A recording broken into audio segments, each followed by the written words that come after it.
And ultimately, and I've said this to my kids, you want to get to a goal where your money makes more money than you do.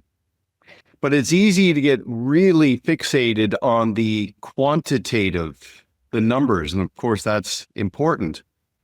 But I learned a long time ago that it's not just how much we earn and what we're worth that matters. It's who we become and what financial independence makes of us, not just gets us, but makes of us and reveals in us. And it's for that reason I'm very excited to have this conversation with Dr. Amy Dupree, who has a very enlightened perspective on the life side of retirement. So first of all, Dr. Amy, thank you very much for being here on Always On.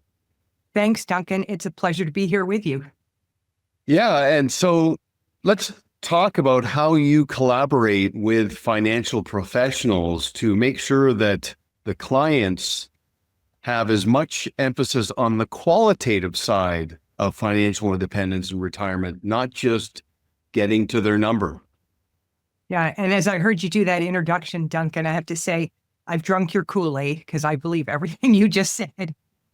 And I have had the great pleasure of working alongside financial advisors for about 20 years. I started it as doing client speaking events, which I still do. But what I recognized in doing that and talking to clients was advisors needed some support in how to have these life conversations. And so I developed a program called Trusted Advisor of Choice. And what I love to work with advisors on is, how do you comfortably go to where the client is and be able to have that life conversation, whether it's about retirement or caregiving or the family side of estate planning or younger? We're very focused now on intergenerational conversations. And then express empathy with real authenticity and segue back to the business conversation. How do you do that with ease? So that's one thing I love to work with advisors on.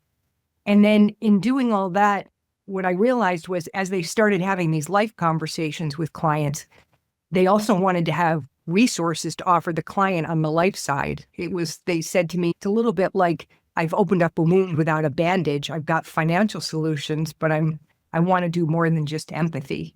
And the newest offering we have coming out is called Life Map. And that's robust resources for clients that they can only get from their advisor on the life side. I like to partner with advisors in every way possible to help make that relationship with their clients more effective, more fun, and more beneficial for both the client and the advisor. Okay, and there's a real art and science to that. Virtually every advisor I've worked with over the years has great intentions, a big heart. They really want to bring value that a client finds to be of value, but it can be a little tricky.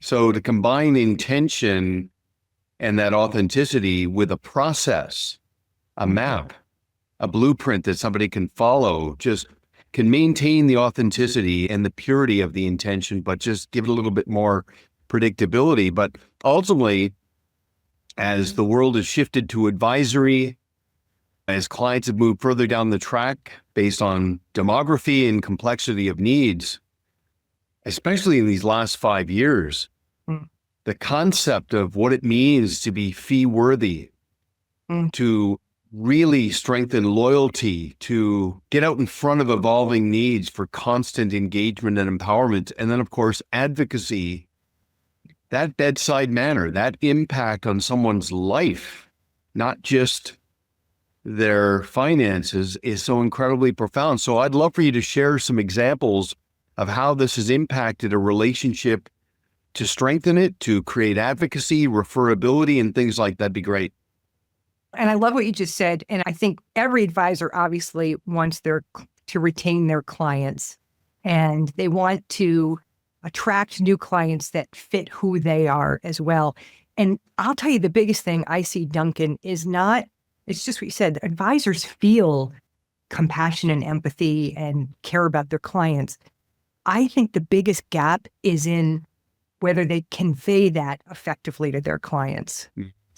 We can feel things and sit there and be feeling lots of empathy for somebody we're talking to, and they don't get it if we don't convey it in a way that lands for them. I'll tell you a story. This is a story that made a big impact on me. It was an advisor who I knew who struggled with these conversations a little bit. When you think about it, and I'm sure your audience feels this, the reason people go into financial services is often because they really love working on the financial and on developing plans and on helping people create the financial life they want.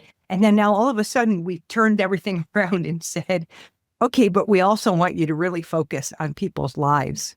And so this woman was somebody I knew, and really, she really worked hard on getting to be more empathic. And she was in coaching sessions and my trusted advisor of choice. And she told me one day she had a client come in who she knew had just lost her daughter in her 20s. The daughter had died unexpectedly. And she said to me, what my natural instinct would have been prior to this would have been to have say to the woman, I'm sorry for your loss, and just continue on. And she said, instead, I just looked at her and I said, I'm so sorry to hear about your daughter. And if you'd like to talk about her, I'd love to hear about her. And the client spent that session telling stories about the daughter, and it's been very recently just passed. And the advisor said she just listened and they talked about the daughter for the session. And she said, there would have been a time I would have thought that was time I lost. But she said that woman got home and sent her a note and said, no one asks me about my daughter because they're afraid it's going to upset me and that I'm going to cry and get upset. You gave me such a gift today. And she said the woman sent her a collage of pictures of her daughter and said, thank you so much for what you did today.